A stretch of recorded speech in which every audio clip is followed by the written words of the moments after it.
Welcome back to another Fall Friday. If you're new here, my name is Leah, and here on Savvy Saute, I am all about spending less and creating more. And a big part of that is cutting back on the food waste. Basically, use up your leftovers and maybe cook less to begin with.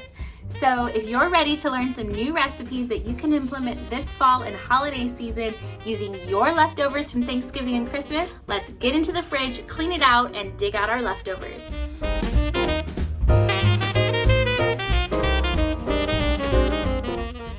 This first recipe that I'm going to share with you is a tried and true favorite, but we're getting a little bit creative with the ingredients because we want to use up what we have on hand.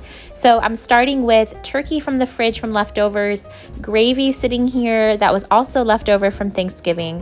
I'm going to use half of a large onion. We're going to use a couple of carrots. We also have some flour, parsley, salt, pepper, baking powder, milk, and we're also going to be using some butter.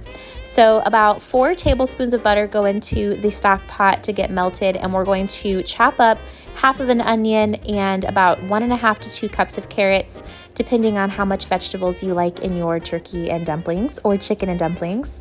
So here you can see I just used half of that onion. While that is sauteing, we're going to add in about a teaspoon of salt and pepper each, and then we're going to start working on our broth. Now, typically you would use a chicken or vegetable stock here, but I am using gravy that I have on hand. It's about 1 cup of gravy and 4 cups of water. We're going to mix that all together, and now you have a delicious broth.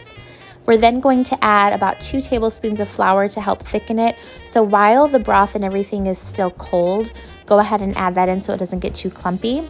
And then we're going to also add in some shredded or diced up turkey. You can use the white meat and the dark, whatever you have on hand, as well as 1 tablespoon of parsley. As always, I will have the full recipe for you in the description box, but you will also add 1 cup of milk to the soup and stir that in. So now while our soup is coming to a boil, we're going to work on our dumplings. I'm just using some all-purpose flour, baking powder, salt, pepper, and some parsley. So that is going to make a wonderful flavor for your dumplings. That way you're not just depending on the soup to flavor, but the dumplings themselves are flavored as well. Don't skip on this step. So go ahead and whisk together all of the dry ingredients, and then we're going to mix in our butter. And my favorite way to combine butter with flour is to use a cheese grater. So while the butter is still frozen, you're going to grate up 4 tablespoons of that, and then you can just use your hand or a pastry cutter and get all of that flour and butter combined, and then we're going to add in our milk.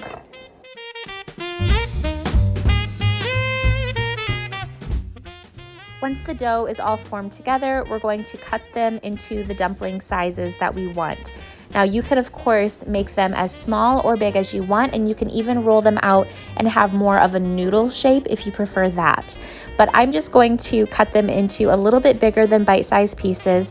They will expand once they start to boil, so keep that in mind when you choose your size. And then we're going to just drop them gently into our boiling soup.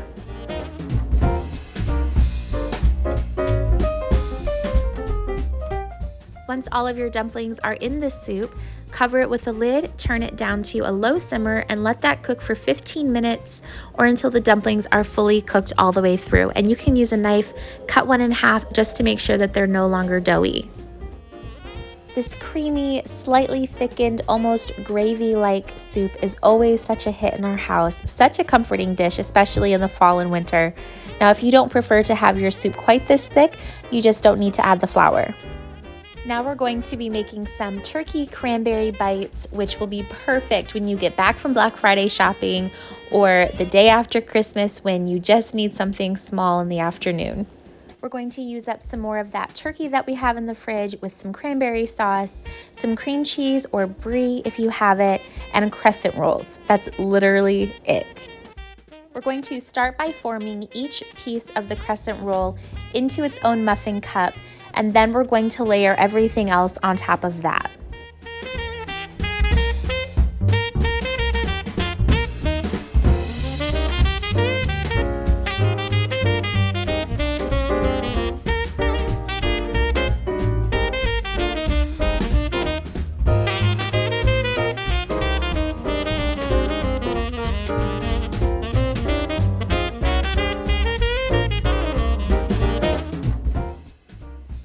have both the cheese and the turkey into smaller bite-sized pieces, ready to start layering together. So I'm putting the cheese on bottom, then I am putting the turkey on top of that, and then we're going to put a dollop of the cranberry sauce at the very top.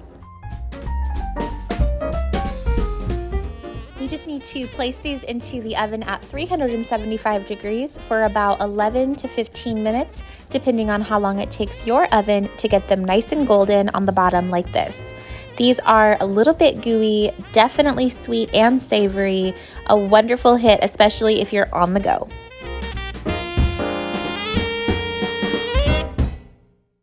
I hope that these recipes were able to give you some inspiration for your upcoming meal plan. I hope you also have a wonderful Thanksgiving and Christmas wherever you are. And until the next video, as always, I'll see you in the comments.